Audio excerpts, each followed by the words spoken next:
बिस्मिल्लाहिर्रहमानिर्रहीम। नाज़रीन अस्सलाम वालेकुम। मैं हूं आपका मेज़बान साबिर शाकिर, वफाकी दारुल हुकूमत इस्लामाबाद से कुछ ताज़ा तरीन इत्तलाआत और हम अपने आपसे शेयर करते हैं पाकिस्तान के हालात व वाक़यात, सियासी सूरत हाल। चीफ जस्टिस काजी फायद ईसा साहब, उनका बहुत शिद्दत से इंतज़ार किया जाता रहा कि वो आएंगे और आकर इनकलाब बर्पा करेंगे, लेकिन उनके दौर में सुप्रीम कोर्ट ऑफ पाकिस्तान तो दरकिनार बल्कि पूरी जुडिशरी का भट्ठा बैठ गया है और पूरी दुनिया में पाकिस्तान की अदलिया इस वक्त ज़ेर तनकीद है, ज़ेर बहस है और उस पर शदीद तरीन तनकीद हो रही है कि वो बुनियादी इंसानी हकूक़ का तहफ़्फ़ुज़ करने में नाकाम रही और इसका ज़िम्मेदार सिर्फ़ और सिर्फ एक हैं और वह हैं चीफ जस्टिस काज़ी फायद ईसा साहब। क्योंकि वो जब नहीं थे तो वो बहुत कुछ खतूत लिखते थे, हर किसी का जीना हराम किया हुआ था, हर रोज़ सुबह दोपहर शाम खतूत लिखते थे, मीडिया को जारी करते थे, सोशल मीडिया पे आते थे और बड़ा ज़बरदस्त तरीके से वो और उनकी अहलिया हमारे लिए काबिल एहतराम हैं। वो ये सारा काम करते रहे थे और फिर कई महीने पहले तक उन्होंने अदलिया का काम करना छोड़ दिया, जुडिशल वर्क छोड़ दिया और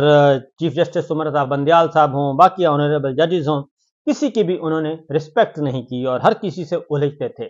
लेकिन जब वो आए तो उनके आने के बाद पता चला कि वो तो बिल्कुल ही जो तस्वीर अपने आप को जिस तरीके से पेश करते थे, वो तो बिल्कुल ही उसके ऑपोजिट निकले और वो तो सिस्टम के मोहताज हैं, सिस्टम के गुलाम हैं, बल्कि वो तो अपनी ही जो है वो एक्सटेंशन और अपनी ही ज़ात से ही बाहर नहीं निकल पा रहे और जब खुफिया इत्तलाआत मिली कि जनाब वो तो अपनी एक्सटेंशन की बातें कर रहे हैं और उनको लॉलीपॉप दिया जा रहा है और वो लॉलीपॉप वसूल कर रहे हैं और जो कुछ उन्होंने किया तो आसमा जहांगीर कॉन्फ्रेंस थी और आसमा जहांगीर कॉन्फ्रेंस में काजी फायद ईसा साहब को क्यों नहीं बुलाया गया, सवाल ये पैदा होता है। और उनकी कॉन्फ्रेंस में जस्टिस मंसूर अली शाह साहब गए, सीनियर मोस्ट जज हैं, मुस्तकबिल के चीफ जस्टिस हैं, उन्हें बुलाया गया और ये क्या वजह बनी। और फिर साथ लॉ मिनिस्टर आजम नज़ीर तारड़ साहब भी बैठे थे और ये एक बात बता दूं कि पहले तो मैं आपको ज़रा कुछ उनकी गुफ्तगू सुनवा दूं। जस्टिस मंसूर अली शाह साहब ने जो कहा, उन्होंने कहा कि जी हमारी जुडिशरी में भी काले धब्बे मौजूद हैं और हमारी जुडिशरी में बहुत सारे हज़ारों फैसले होते हैं जिनमें से कुछ फैसले तनकीद का निशाना बनते हैं, लेकिन जुडिशरी को क्रेडिट देना चाहता हूं कि ये बहुत सारे फैसले के काम भी करती है, ये बहुत सारे काम के फैसले भी करती है। और उन्होंने कहा कि इस वक्त हमारे पाकिस्तान में 2 मिलियन यानी कि 20 लाख से ज़ायद केसेस ज़ेर इल्तवा हैं। इस वक्त दुनिया में हमारी जुडिशरी का 132वां नंबर है। दुनिया में हमारी जुडिशरी के इस नंबर को बेहतर नहीं कहूँगा क्योंकि कह भी नहीं सकते। अगर किसी एडिशनल सेशन जज को कहूँ कि आपको कौन से केस में मसला है तो हमारे जज हिम्मत नहीं हमें जजों में हिम्मत नहीं कि वो हमें बता सकें कि जुडिशरी को क्या मसाइल लाहक हैं। और उन्होंने कहा जी हमारे जजेस हमें बता ही नहीं सकते कि कौन सा केस किस मरहले में है। हमें जुडिशरी में ऐसी टेक्नोलॉजी लाने की जरूरत है जिसमें डेटाबेस मौजूद हो। आगे जाके उन्होंने एक बात की, उन्होंने कहा जी कि हम अपनी मर्जी का जज लगाएं महज फैसले लेने के लिए। मैं चीफ जस्टिस पाकिस्तान जस्टिस काजी फायद ईसा को खराज तहसीन पेश करता हूं कि उन्होंने प्रैक्टिस एंड प्रोसीजर एक्ट के लिए बेहतरीन इक़दाम किए। हमारे सिस्टम को माफियाज भी कंट्रोल कर रहे हैं। प्रैक्टिस एंड प्रोसीजर एक्ट एक बेहतरीन जानिब का जरिया है और हमें दुनिया की प्रैक्टिस को देखना चाहिए। और एडीआर सेंटर जो मिसालती किरदार अदा करते हैं वो अदालतों में मजीद काम करते हैं। 30 से 40% मिसालती सेंटर ने केसेस को निपटाया। और एक बात उन्होंने आगे जाके की कि उन्होंने कहा कि जी ये नहीं हो सकता कि जज काम भी ना करे और जुडिशरी का हिस्सा भी हो। और ऐसे जजों को उन्होंने कहा कि जो जज परफॉर्म नहीं कर रहा उसे निकाल कर फेंक देना चाहिए। ये नहीं हो सकता कि काम भी ना करें और जुडिशरी का हिस्सा भी रहो। तो ये उन्होंने कहा। आगे जाके एक बात उन्होंने की है, कहते हैं कि जी ब्राज़ील बजट का सबसे ज्यादा जुडिशरी पर खर्च करता है। वर्ल्ड बैंक की रिपोर्ट के मुताबिक 80% ज़ेर इल्तवा की वजह एडजमेंट है। जब बगैर कार्रवाई के केस की तारीख ले ली जाए तो फिर यही आलम रहेगा। लेकिन सवाल ये पैदा होता है कि ये इल्तवा लेता कौन है और इल्तवा देता कौन है। ये वकला ही इल्तवा मांगते हैं और ऑनरेबल कोर्ट जो है वो इल्तवा देती है और उसमें सत्यानाश हो रहा होता है क्लाइंट्स का। और बाज़ औक़ात तो सिर्फ पैसे ही फीस ही भारी भरकम फीस ही इसलिए दी जाती है कि हमारा केस लगने ना पाए, क्योंकि अगर केस लगेगा फैसला होगा और फैसला हमारे खिलाफ होगा, लिहाजा कोशिश करो कि हमारा केस ही ना लगे। اور ہمیں فائدہ ملتا رہے اور کئی کئی سال تک اسی طریقے سے فائدہ پہنچتا رہتا ہے۔ اس کے بعد آتے ہیں جی کیونکہ جوڈیشی کے معاملے میں بھی میں آپ کو بتا دوں کہ تمام درخواستیں جو ایجنسیوں کی مداخلت ہے، فوجی مداخلت ہے سپریم کورٹ میں، تمام 10 درخواستوں کو یکجا کر دیا گیا ہے سپریم کورٹ آف پاکستان میں، اور جسٹس قاضی فائز عیسیٰ کی سربراہی میں 6 رکنی لارجر بینچ جو ہے اب اس مقدمے کی سماعت کرے گا۔ جسٹس سید منصور علی شاہ، جسٹس جمال خان مندوخیل، جسٹس اطہر من اللہ، جسٹس مسرت ہلالی، جسٹس نعیم اختر افغان، جسٹس یہ شامل ہیں، اور جسٹس یحییٰ آفریدی الگ ہو گئے تھے۔ دو پیج کا انہوں نے معذرت ایک نوٹ لکھا تھا علیحدہ، اور انہوں نے معذرت کر لی تھی کہ میں اس کیس میں دوبارہ نہیں بیٹھ سکتا۔ 30 اپریل کو اب اس کی سماعت ہے، آئندہ ہفتے، اور پاکستان بار کونسل کے 6 اراکین کی جانب سے دائر ایک درخواست بطور فریق شامل ہونے سے متعلق ہے۔ اس کے علاوہ ہائی کورٹ بار ایسوسیشنز نے بھی درخواست دی ہے، کراچی بار بھی آ چکی ہے، وہ بھی شامل ہو چکی ہے، انہوں نے بھی درخواستیں دی ہیں، اور چودھری اعتزاز احسن صاحب بھی اس میں موجود ہیں جی، اس میں درخواست گزار موجود ہیں۔ اسلام آباد ہائی کورٹ کے ججز کے علاوہ جسٹس شوکت عزیز صدیقی کے الزامات بھی اس میں اس بات کا ثبوت ہیں جو خط لکھا تھا۔ تو یہ سارے کے سارے آئی ایس آئی کی پھر انوالومنٹ ہے، یہ سارے مقدمات جو ہیں اب آئیں گے، اور یہ وہ کیس ہے جس میں جسٹس تصدق جس میں یہ وہی کیس ہے جس میں جسٹس ریٹائرڈ تصدق حسین جیلانی صاحب جو ہیں وہ معذرت کر چکے ہیں، اور یہ وہی کیس ہے جس میں جناب چیف جسٹس قاضی فائز صاحب نے کہا تھا کہ میں فل کورٹ بناؤں گا، لیکن وہ فل کورٹ کے معاملے سے پیچھے ہٹ چکے ہیں، اور اب وہ اس طرف نہیں جا رہے کہ میں فل کورٹ بناؤں گا۔ ایک اور ڈیولپمنٹ ہوئی ہے جی، اور وہ ہے کہ 6 آنریبل ججز جنہوں نے خط لکھا تھا، اس میں اب ایک جج صاحب کو ٹارگٹ کیا جا رہا ہے،